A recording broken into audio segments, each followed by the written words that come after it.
नमस्कार साथियों, इस समय आप अपनी स्क्रीन पर कार्यालय संयुक्त संचालक लोक शिक्षण सागर संभाग सागर से जारी प्राथमिक शिक्षकों की अंतिम वरिष्ठता सूची देख रहे हैं।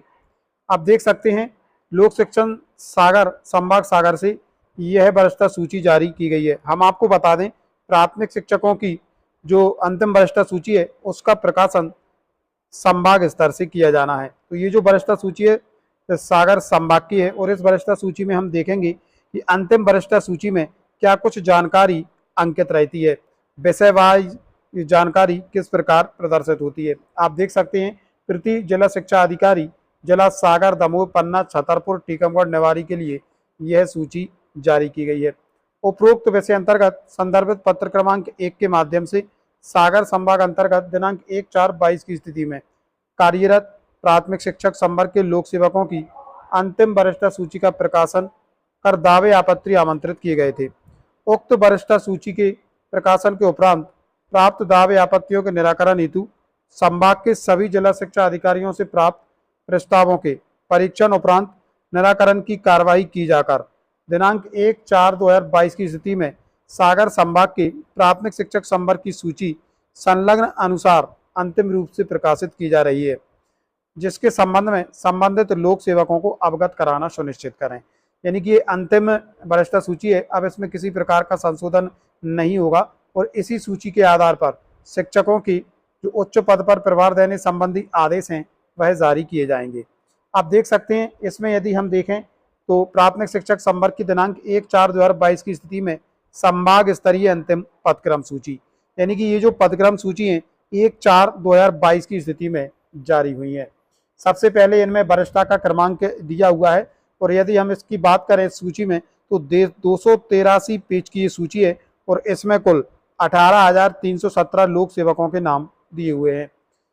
दूसरे नंबर पर इसमें यदि हम देखें शिक्षक लोक सेवक का नाम है, उसके बाद यूनिक आईडी, उसके बाद पदनाम और फिर जिला अंकित है। जिले के बाद संस्था का नाम है, फिर संबंधित लोक सेवक की जन्मतिथि इसमें दी हुई है, उसके बाद उनकी कैटेगरी और उसके बाद जेंडर। उसके बाद प्रथम नियुक्ति दिनांक इसमें अंकित है। प्रथम नियुक्ति दिनांक वही है जिस दिनांक को आपने पदभार ग्रहण किया था, चाहे वो किसी भी संवर्ग में आपने किया हो। सहायक अध्यापक पद पर सम्मेलन तिथि इसमें प्रदर्शित हो रही है। 1/7/18 के पूर्व अंतर निकाय सम्मेलन की तिथि इस कॉलम को ब्लैंक रखा गया है। स्थानांतरण की स्थिति भी इसमें ब्लैंक है। इसमें यदि हम देखें तो स्नातक की जानकारी एक कॉलम बना हुआ है, ये काफी महत्वपूर्ण कॉलम है। शैक्षणिक योग्यता कॉलम नंबर 14 में प्रदर्शित हो रही है, जैसे संबंधित शिक्षक साथी की शैक्षणिक योग्यता क्या है। प्रथम मुख्य विषय, जैसे अब इसमें जो मुख्य विषय हैं आप देख सकते हैं, प्रथम मुख्य विषय, द्वितीय मुख्य विषय और तृतीय मुख्य विषय, यानी कि आपके स्नातक के जो भी विषय हैं उनको प्रथम, द्वितीय और तृतीय विषय के रूप में इसमें प्रदर्शित किया गया है। जैसे प्रथम मुख्य विषय इकोनॉमिक्स है, द्वितीय मुख्य विषय सोशियोलॉजी है, तृतीय मुख्य विषय पॉलिटिकल साइंस है। ये हम केवल उदाहरण दे रहे हैं। इसी प्रकार से आपके भी जो विषय हैं जब आपकी अंतिम पदक्रम सूची जारी होगी वह प्रदर्शित होंगे और इन्हीं विषय के आधार पर प्राथमिक शिक्षकों को उच्च पद पर प्रभार देने संबंधी जो प्रक्रिया है वह पूर्ण की जाएगी। जिस विषय के पद रिक्त होंगे और वरिष्ठता सूची में आपका क्रमांक जितना ऊपर होगा उतनी ही जल्दी आपके उच्च पद पर प्रभार देने संबंधी जो आदेश हैं वह जारी कर दिए जाएंगे। आप देख सकते हैं इसमें विभिन्न शिक्षकों की जो शैक्षणिक योग्यता में ये सबसे अच्छी बात यही है कि इसमें केवल एक ही विषय को प्राथमिकता नहीं दी गई है, यानी कि स्नातक में आपके जितनी भी विषय हैं उन तीनों विषय को प्रथम मुख्य विषय, द्वितीय मुख्य विषय और तृतीय मुख्य विषय के आधार पर वरिष्ठता क्रम में जो अंतिम पदक्रम सूची जारी हुई है उसमें जोड़ा गया है। तो आपके स्नातक के किसी भी विषय के आधार पर आपको उच्च पद पर प्रभार दिया जा सकता है। आप देख सकते हैं आपकी शैक्षणिक योग्यता के सामने तीनों विषय प्रदर्शित होंगे।